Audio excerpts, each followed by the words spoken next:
அனைவருக்கும் வணக்கம். என் பெயர் மித்ரன். நான் 4ஆம் வகுப்பு படிக்கிறேன். எங்க அப்பா பெயர் தமிழரசன், எங்க அம்மா பெயர் சௌந்தர்யா. எடுத்துக்கொண்ட தலைப்பை இயற்கை பேசினார்.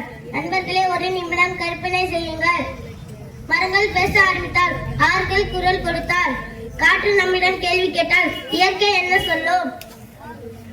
இயற்கை பேசினால் அது ஒரு கதை அல்ல, எச்சரிக்கை. நண்பர்களே, காற்று நமக்கு எல்லா நேரத்திலும் கொடுத்திருக்கும்.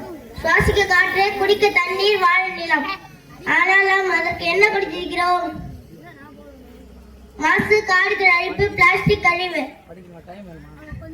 இயற்கை பேசினால் அது எச்சரிக்கிறது. நண்பர்களே, நான் உங்களுக்கு வாழ்க்கை கொடுத்தேன், நீங்கள் என்னை அழிக்கிறீர்கள்.